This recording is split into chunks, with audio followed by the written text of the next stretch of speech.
Good, bred and rooted in fantastic ideas. And I mean idealistic ideas of fantasy. Look around. Look at other people. Look at me. Look at my CV. Why do you have to deceive yourself? That there is a mischievous possibility of the party choosing someone less qualified for this job than me. I have presented my CV, I've presented my ideas, and everybody would agree. That's if somebody is not drunk, someone is not possessed by evil spirits. I'm sure everybody would agree that I'm more qualified for this job than the others. And this party has a sense of class and polity. Have I answered your question, sir? Yes. There are talks that okulaba nti tumuteeka mu maaso ate okulaba nti ye musingi ogulina okulaba nti tusituka naffe. So mbakuutira nti mwenna buli eyawaayo forms buli ayagala ekifo kyonna tulabe nga tusoosowaza nnyo mukama waffe era pulezidenti addako 2026 nga Robert Kyagulanyi Ssentamu. Ate era ne mbakuutira nti bannakampala bwe baba nga abantu babawadde nga babeesize mulabe nti mubeerera ku mazima.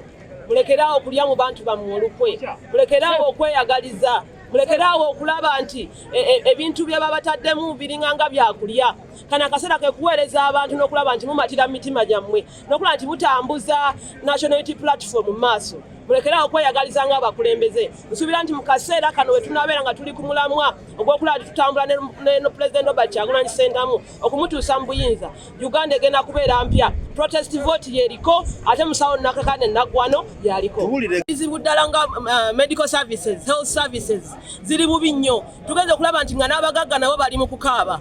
So ensonga yaki nti embeera n'abakulembeze abaliko n'omukulembeze aliko saawa zino ebintu byatabiwadde nnyo health service nnungi nnyo tatuwadde nnyo bya bulamu birungi nnyo. Abantu bali mu kudduka bagenda bweru ate nga naffe tulina wano amalwaliro. So nsuubira nti ebyo benna nganze omusawo biruma abaana biruma abantu bonna biruma na buli muzadde yenna ddala abakyala abazaala ddala abafuna accident abantu balumizibwa ddala mulago wano bw'otuukayo kintu kya tabbu nnyo. Ekirala ekisinga abasawo bannanga abamu tusasula ssente nnyo mu institutions naye bw'ofuluma institution ne batandika okuwa emitwalo 20 mitwalo 10 nga tesobola na kusasula na rent. Kiruma nnyo okulaba nti omusawo omalayo emyaka n'emyaka. Babala abantu basusse obungi kisooka alisobola kuba kitiko kati enteekateeka yaffe eringi tulina headquarter wano obalaba bayitirivu naye buli constituency ya Uganda bakansalas bonna ab'amagombola n'aba municipalities n'aba town councils bali eyo batwalayo mpapula.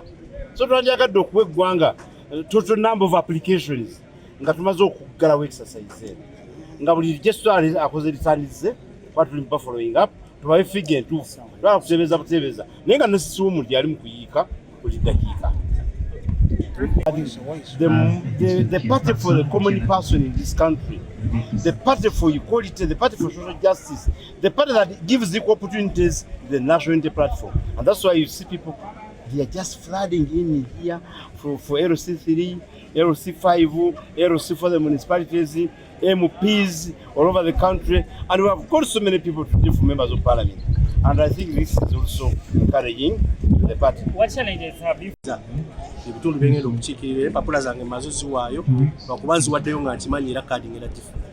Tulinde kuwangula abantu ba Kawempe 1 East nzija nga we nabagamba kituukiriza leero kiwedde kati twongere mbongezi maanyi manyi wano twamaze okuwangula. Okwesowolayo yambadde mukulembeze w'abavubuka ekisooka ku kyalo gy'ensibuko eyo wamu ne constituency ow'ekibiina. Kati saawa zino nange nyine essuubiri okweyongerayo paka waggulu era nzikiriza mu obwo obukulembeze obutazibirayo balala nga neeyongerayo waggulu. So mbala nti nno wembambadde wano ekisanja kimu ne ŋŋenda ewalala paka kutuuka ku bwa pulezidenti ekibuulirwa kyange nti singa mba nsigala awo ate bangi benzibidde.